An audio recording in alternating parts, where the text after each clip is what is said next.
नमस्कार दोस्तों, राधे राधे। जिसकी दया से सरस्वती भाव रही उपजाए, कार्तिक महात्म का कमल लिखे 8वां अध्याय। नारद जी बोले, अब मैं कार्तिक व्रत के उद्यापन का वर्णन करता हूँ, जो सभी पापों का नाश करने वाला होता है। व्रत का पालन करने वाला मनुष्य कार्तिक शुक्ल चतुर्थी को व्रत की पूर्ति और भगवान विष्णु के प्रीति के लिए उद्यापन करे। तुलसी के ऊपर एक सुंदर मंडप बनाए, उसे केले के खंभों से संयुक्त करके नाना प्रकार के धातुओं से उसकी विचित्र शोभा बढ़ाए। मंडप के चारों ओर दीपकों की श्रेणी सुंदर ढंग से सजाकर रखे। उस मंडप में सुंदर बंदर वानों से सुशोभित 4 दरवाजे बनवाएं। उन्हें फूलों से तथा चनवर से सुशोभित करें। द्वारों पर पृथक पृथक मिट्टी के द्वारपाल बनाकर उनकी पूजा करें। उनके नाम इस प्रकार: जय विजय, चंड प्रचंड, नंद सुनंद, कुमुद और कुमुदाक्ष। उन्हें चारों दरवाजे पर 2-2 के क्रम में स्थापित करके भक्ति पूर्वक पूजन करें। तुलसी की जड़ के समीप 4 रंगों से सुशोभित मंडल बनवाएं और उसके ऊपर पूर्ण पत्र तथा पंचरत्न से संयुक्त कलश की स्थापना करें। कलश के ऊपर शंख चक्र गदाधारी भगवान विष्णु का पूजन करें। भक्ति पूर्वक उसी तिथि में उपवास करें तथा रात्रि में गीत वाद कीर्तन आदि मंगलमय आयोजन के साथ जागरण करें। जो भगवान विष्णु के लिए जागरण करते हैं, भक्ति पूर्वक पदों का गान करते हैं, वे सैकड़ों जन्मों की पाप से मुक्त हो जाते हैं। जो मनुष्य भगवान की नियमित जागरण करके रात्रि भर भगवान का कीर्तन करते हैं, उनको असंख्य गोदान का फल मिलता है।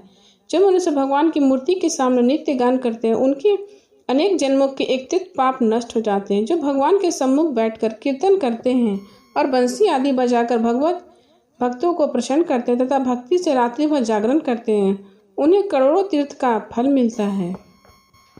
उसके बाद पूर्णमासी के दिन एक ब्राह्मण को निमंत्रित करें। प्रातःकाल स्नान और देव पूजन करके वेदी पर अग्नि की स्थापना करें। भगवान की प्रीति के लिए तिल और खीर की आहुति दें। होम से शेष विधि पूरी कर भक्ति पूर्वक ब्राह्मणों को पूजन करें और उन्हें यथाशक्ति दक्षिणा दें। फिर उनसे इस प्रकार प्रार्थना करें: अब आप लोग की अनुकंपा से मुझ पर भगवान सदैव प्रसन्न रहे। इस व्रत को करने से मेरे 7 जन्मों के किए पाप नष्ट हो जाए और मेरी संतान चिरंजीवी हो। इस पूजा के द्वारा मेरी सभी मनोकामनाएं पूर्ण हो। मेरी मृत्यु के पश्चात मुझे अतिशय दुर्लभ विष्णु लोक की प्राप्ति हो। पूजा की समस्त वस्तुओं के साथ गाय के भी गुरु को दान में दें। उसके पश्चात घर वालों और मित्रों के साथ स्वयं भोजन करें। भगवान द्वादशी तिथि को शयन से उठे, त्रयोदशी को देवताओं से मिले और चतुर्थी को सबने उनके दर्शन और पूजन किए। इसलिए उस तिथि में भगवान की पूजा करनी चाहिए। गुरु की आज्ञा से भगवान विष्णु और सूर्यमयी प्रतिमा का पूजन करें। इस पूर्णिमा को पुष्कर तीर्थ की यात्रा श्रेष्ठ मानी गई है। कार्तिक माह में इस विधि का पालन करना चाहिए। जो इस प्रकार कार्तिक के व्रत का पालन करते हैं, वो धन्य और पूजनीय होते हैं।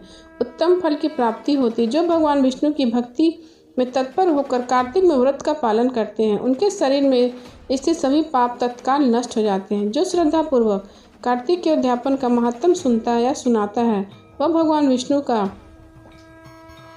परम भक्त बन जाता है। इसी तरह से 8वें अध्याय की महात्म समाप्त हुई। अब सुने कार्तिक मास के महात्म अध्याय 9 की कथा। राजा पृथु ने कहा, हे मुनि श्रेष्ठ नारद जी, आपने कार्तिक माह के व्रत में जो तुलसी की जड़ में भगवान विष्णु का निवास बताकर उस स्थान की मिट्टी की पूजा करने को बतलाया है। अंत में श्री तुलसी जी के महात्म को सुनना चाहता हूँ। तुलसी जी कहाँ और किस प्रकार उत्पन्न हुई, यह बताने की कृपा करें। नारद जी बोले, राजन, आप तुलसी जी की महत्ता तथा उनके जन्म का प्राचीन इतिहास ध्यान पूर्वक सुने। एक बार देवगुरु बृहस्पति और देवराज इंद्र भगवान शंकर के दर्शन करने कैलाश पर्वत की ओर चले। तब भगवान शंकर ने अपने भक्तों की परीक्षा लेने के लिए जटाधारी दिगंबर का रूप धारण कर उन दोनों के मार्ग में अवरोध उत्पन्न किया। यद्यपि वह तेजस्वी, शांत, लंबी भुजा और चौड़ी छाती वाले गौरवर्ण अपने विशाल नेत्रों से युक्त तथा सिर पर जटा धारण किए वैसे ही बैठे थे। उस भगवान शंकर को न पहचान कर इंद्र ने उनसे उनका नाम और धाम आदि पूछते हुए कहा कि क्या भगवान शंकर अपने स्थान पर हैं या नहीं कहीं गए हुए हैं। इस पर तपस्वी रूप भगवान शिव कुछ नहीं बोले। इंद्र को अपने त्रिलोकीनाथ होने का गर्व था। उसी अहंकार के प्रभाव से वह चुप किसी प्रकार रह सकता था। उसने क्रोधित होते हुए उस तपस्वी को कहा, अरे तुझे मैंने कुछ पूछा है और तू उसका उत्तर नहीं देता। मैं अभी तुझ पर व्रज का प्रहार करता हूँ, फिर देखता हूँ कि कौन तुझे बचाता है। इस प्रकार कहकर जैसे इंद्र ने उस जटाधारी दिगंबर को मारने के लिए हाथ में ब्रज लिया, वैसे ही भगवान शिव ने वृक्ष सहित इंद्र का हाथ स्तंभित कर दिया और वीर काल नेत्र से उसे देखने लगे। उस समय ऐसा प्रतीत हो रहा था वह दिगंबर प्रज्वलित हो उठे और उसने अपने तेज से जला देगा। भुजाएं स्तंभित होने के कारण इंद्र दुखित होने के साथ साथ अत्यंत कुपित हो गए, परंतु उस जटाधारी दिगंबर को प्रज्वलित देखकर बृहस्पति जी ने उन्हें भगवान शंकर जानकर प्रणाम किया और दंडवत होने पर उनकी स्तुति करने लगे। बृहस्पति भगवान शंकर से कहने लगे, हे दीनानाथ, हे महादेव, आप अपने क्रोध को शांत कर लीजिए और इंद्र के इस अपराध को क्षमा कीजिए। बृहस्पति के यह वचन सुनकर भगवान ने गंभीर वाणी में कहा, मैं अपने नेत्रों से निकली हुई क्रोध को किस प्रकार रोकूं? तब बृहस्पति ने कहा, हे भगवान, आप अपना भक्त वत्सल नाम सार्थक करते हुए अपने भक्तों पर दया कीजिए। आप अपने इस तेज को अन्य किसी जगह पर स्थान दीजिए और इंद्र का उद्धार कीजिए। तब भगवान शंकर ने गुरु बृहस्पति से बोले, मैं तुम्हारी स्तुति से अत्यंत प्रसन्न हूँ। तुमने इंद्र को जीवन दान दिलवाया है। मुझे विश्वास है कि मेरे नेत्रों की अग्नि अब इंद्र को पीड़ित नहीं करेगी। बृहस्पति के इस प्रकार कहकर भगवान शिव ने अपने मस्तक से निकले हुए अग्नि के तेज को अपने हाथों में ले लिया और फिर उसे क्षीर सागर में डाल दिया। तत्पश्चात भगवान शंकर अंतर ध्यान हो गए। इस प्रकार जिसको जो न जानने की कामना थी उसे जानकर इंद्र तथा बृहस्पति अपने अपने स्थान को चले गए।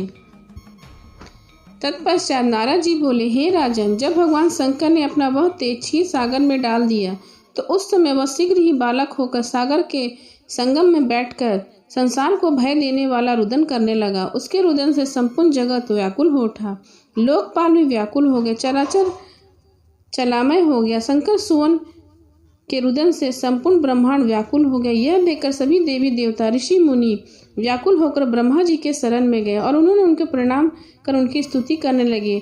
उन सभी ने ब्रह्मा जी से कहा, हे पितामह, यह तीन बहुत ही विकट परिस्थिति उत्पन्न हो गई है। ये महायोगिन, इसको नष्ट कीजिए। देवताओं के मुख से इस प्रकार सुनकर ब्रह्मा जी सत्यलोक से उतरकर उस बालक को देखने के लिए सागर तट पर आए। सागर में ब्रह्मा जी को आता देखकर उन्हें प्रणाम किया और बालक उठकर उनकी गोद में चला गया। आश्चर्यचकित होकर ब्रह्मा जी ने पूछा, हे सागर, यह बालक किसका है? शीघ्रता पूर्वक कहो। सागर विनम्रता पूर्वक बोला, प्रभु, यह तो मुझे ज्ञात नहीं, परंतु मैं इतना अवश्य जानता हूँ कि यह गंगा सागर के संगम का से प्रकट हुआ है। इसलिए यह जगत गुरु, आप इस बालक का जात कर्म आदि संस्कार करके इसका जातक फल बताइए। नारद जी राजा पृथु से बोले, सागर ब्रह्मा जी के गले में हाथ डालकर बार बार उनका आकर्षण कर रहा था। फिर तो उनसे ब्रह्मा जी का गला इतना जोर से पकड़ लिया कि उनको पीड़ित करने लगा और उनकी आंखों से आंसू बहने लगे। ब्रह्मा जी ने अपने दोनों हाथों का जोड़ लगाकर किसी प्रकार सागर से अपना गला छुड़वाया और सागर से कहा, हे सागर, सुनो, मैं तुम्हारे इस पुत्र का जातक फल कहता हूँ। मेरे नेत्रों से जो यह जल निकला है, इस कारण इसका नाम जलंधर होगा। उत्पन्न होते यह तरुण व्यवस्था को प्राप्त हो गया, इसलिए यह सब शस्त्रों का पराक्रमी, महाकर्मी, महावीर, बलशाली, महायुद्ध और रण में विजय प्राप्त करने वाला होगा। यह बालक सभी दैत्यों का अधिपति होगा। यह किसी भी परिचित न होने वाले तथा भगवान विष्णु को भी जीतने वाला होगा। भगवान शंकर को छोड़कर यह सबसे अवध होगा। जहाँ की इसकी उत्पत्ति हुई है यह वहीं जाएगा। इसकी पत्नी बड़ी पतिव्रता, सौभाग्यशाली, सुंदर, परम मनोहर, मधुर वाणी बोलने वाली तथा शीलवान होगी। सागर किस प्रकार कहकर ब्रह्मा जी ने शुक्राचार्य को बुलवाया और उनके हाथों से बालक का राज्याभिषेक करवाया और स्वयं अंतर ध्यान हो गए। बालक को देखकर सागर की प्रसन्नता की सीमा न रही। वह हर्षित मन से घर आ गया। फिर सागर में उस बालक का लालन पालन कर उस पुष्ट किया। फिर कालनेमी नामक असुर को बुलाकर वृंदा नामक कन्या से विधि पूर्वक उसका विवाह करा दिया। उस विवाह में बहुत बड़ा उत्सव हुआ। श्री शुक्राचार्य के प्रभाव से पत्नी सहित जलंधर दैत्यों का राजा हो गया। इतना बताकर नारद जी वहां से अंतर ध्यान हो गए। कार्तिक मास महात्म्य अध्याय 10 की कथा समाप्त हुई।